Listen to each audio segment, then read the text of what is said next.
श्री सीताराम शिखावस्थी के चैनल में आप सभी का स्वागत है। मैं हूं शिखावस्थी। जैसा कि आप सभी जानते हैं कि शारदीय नवरात्र प्रारंभ होने वाले हैं। नवरात्रि के दिनों में हम माता दुर्गा के 9 स्वरूपों की विधिवत पूजा अर्चना करते हैं, माता को प्रसन्न करने का यथासंभव प्रयास करते हैं।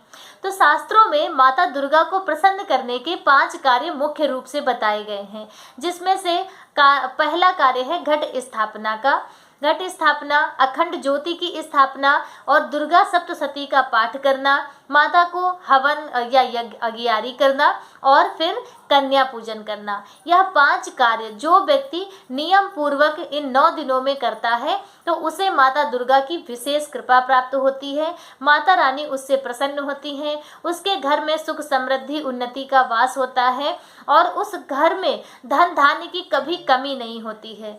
तो सभी को इन नवरात्रि के दिनों में माता दुर्गा की पूजा अर्चना जरूर करनी चाहिए, जिसमें से घट स्थापना करना बेहद शुभ माना जाता है।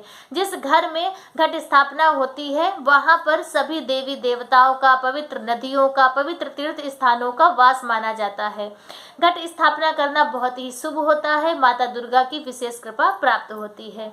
तो आज इस वीडियो में हम जानेंगे कि वर्ष 2024 में शारदीय नवरात्र के घट स्थापना करने का शुभ मुहूर्त क्या है और उसकी सही विधि क्या है, शास्त्रीय विधि क्या है। देखिए, जब हम लोग स्थापना करते हैं कलश की, तो वह यदि हम सही विधि से, शास्त्रीय विधि के अनुसार उसकी करते हैं स्थापना, तो उसका अलग ही अनुभव होता है। यदि आप सही समय पे, सही मुहूर्त पे घट स्थापना करते हैं तो आप स्वयं देखिएगा कि आपको एक अनुपम अनुभव की अनुभूति होगी।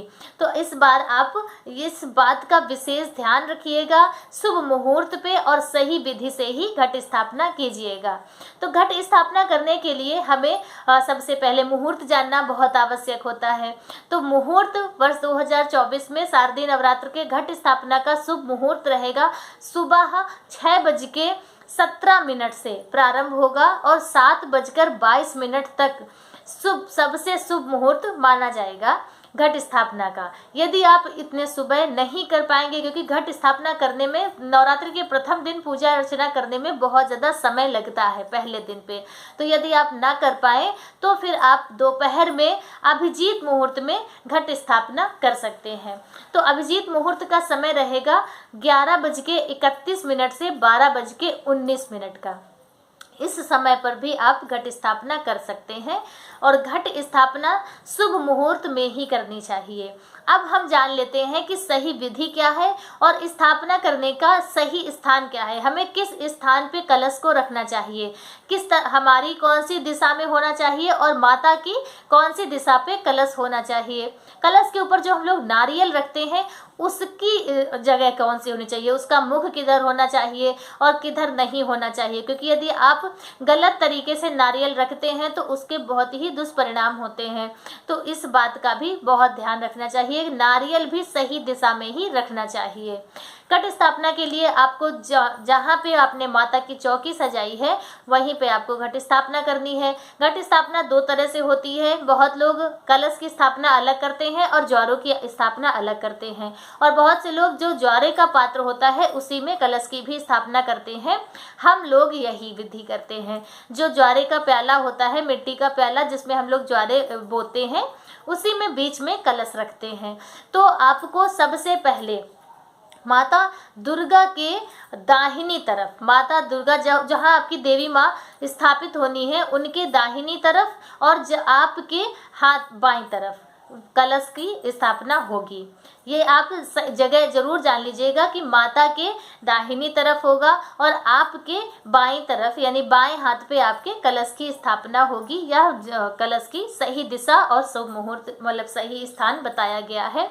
ईशान कोण होना चाहिए और उत्तर पूर्व का कोना होना चाहिए स्थापना के लिए। और तो आप वहाँ पे अपना रख लें, स्थान बना लें। सबसे पहले आपको अष्टदल कमल बनाना है। अष्टदल कमल के लिए चावल की आवश्यकता होती है।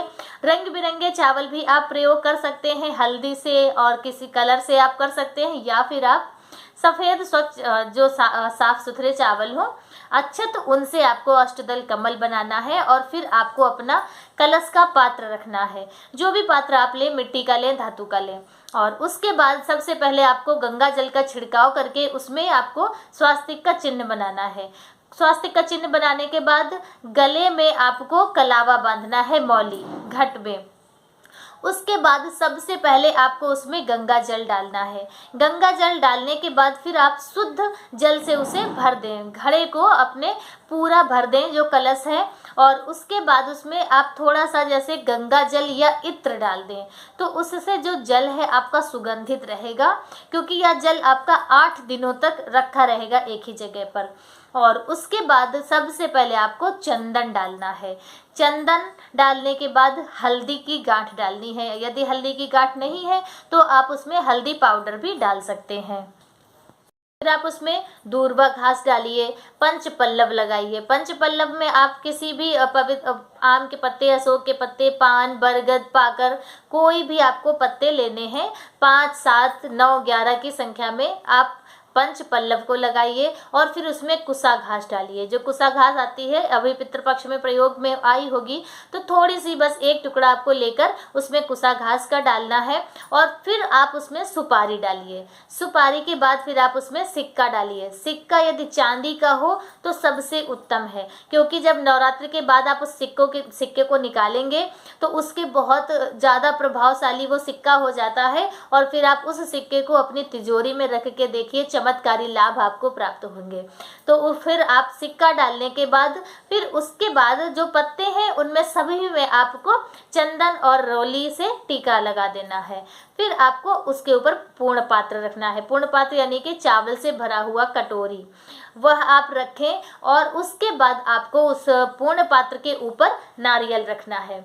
नारियल की दिशा आप समझ लीजिए कि नारियल का जो मुख है वह आपकी ओर होना चाहिए, क्योंकि नारियल और उसका मुख किधर होता है नारियल का, जिधर से नारियल पेड़ में लगा होता है, जहाँ से वो काट कर हटाया जाता है, उधर नारियल का मुख माना जाता है। और जिधर नोक जैसी निकली होती है वह नारियल का पीछे का भाग माना जाता है। तो नारियल का मुख आपकी तरफ होना चाहिए, इस बात का विशेष ध्यान रखिएगा।